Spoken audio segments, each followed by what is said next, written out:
Nominees for GameSpot's 2007 Game of the Year are BioShock, The Orange Box,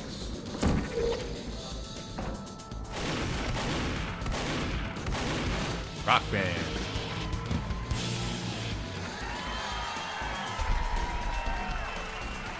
God of War 2,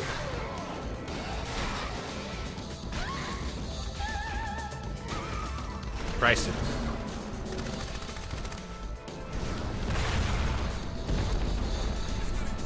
World and Content,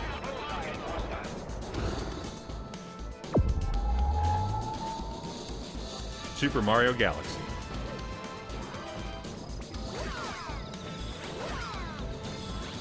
Call of Duty 4 Modern Warfare,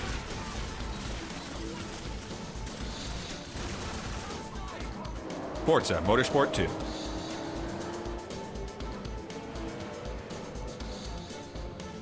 Halo 3,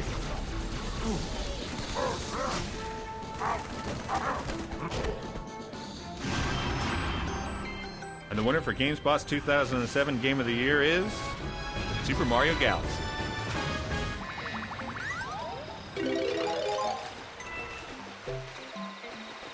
2007 was an insane year for video games. You know, we saw a lot of amazing franchises come back this year. You had Call of Duty 4, Super Mario Galaxy, Halo 3, The Orange Box. And what's really crazy is that every time one of those games came out, everyone's like, oh, well, that's got to be Game of the Year, right? It's like when BioShock came out in August, everyone's like, well, what's going to beat BioShock? You know, it's like, that game is awesome. And then it's like, oh, well, yeah, except that now here's Halo 3. And when Halo 3 comes, all right, well, whatever. But then World of Conflict came along. Then there was like Crisis and Orange Box and Mario Galaxy, and it just kept going and going and going. This is probably the first year where we've had so much representation from across like all the major genres. We had puzzle games, RPGs, action games. If you want first-person shooters, real-time strategy games, you know, if you want platformers, everything that's out there is just premium. You know, it's like this year, it was just straight up B-A-N-A-N-A-S, bananas. Totally bananas. Unfortunately, we got to go with one. You can only have a Game of the Year. We can't just punk out and say, oh, they're all really good. Got to choose one. And in this case, the last one to do the head chopping was Mario Galaxy. So when we were looking at everything that we had to choose from for Game of the Year, it almost seemed initially like it was going to be a cop-out to pick Mario, because like, when doesn't Mario win? But this year, or this particular installment of the Mario franchise, I mean, it's been around for like 500 years, so they kind of know what they're doing. It's like it won because it was actually great. It's a game that could have so easily just been middling. Like, it could have been so easy for Nintendo to just rest on its laurels, just say, hey, you know what, Mario 64 was pretty cool, what if we just did that again? And to a certain degree, Mario Galaxy does, in fact, take a lot of, you know, inspiration from Mario 64, but Mario definitely goes where no other game has gone before. It goes upside down, it goes inside out, it goes all over the place. the look of the game, just the whole feel of it, the weird celestial, you know, vibe it's got going on, the super surreal, you know, crazy space creatures that Mario's interacting with, and just... but then also the gameplay, super accessible, super easy to pick up. The controls made sense. The controls are really comfortable. Anybody could play.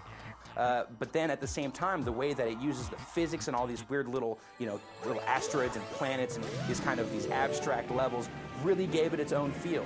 And it's just like that, like all that stuff combined, just it's a long game, it's a fun game pretty much the entire way through. It's just a really class production in every single facet of it, and that's something that very few games can ever really claim.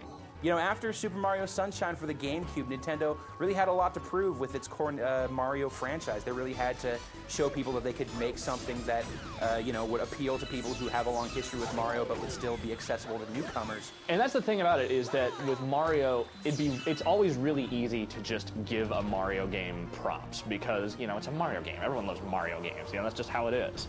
Except for maybe Sunshine. But anyway, the point is that Super Mario Galaxy nails it. This thing is the epitome of what the Wii is all about.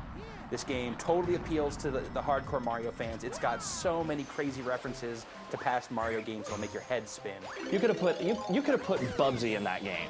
As long as the level design was the same and the whole, you know, just every other facet of that game was identical. You just took the Mario nostalgia out of it. That game would still be pretty friggin' awesome. It's got so much enthusiasm to it, and It's about thinking and about playing. It's an imaginative, fun game. It's not about, you know, racking up a body count, blowing things up, escaping from reality, or doing something to take your mind off of anything else. It's just a fun play experience. it's also super weird. I think that's the thing that might be easy to gloss over, is that Super Mario Galaxy is a bizarre game. Mario games from the get-go, you know, you're climbing up scaffolding to fight a monkey who stole your girlfriend. He's, you know, throwing barrels at you, and then you're in sewers, and then you're in some sort of mushroom kingdom, and there's turtles. You know, it's always been really weird, and, you know, Galaxy stays weird, but in its own way.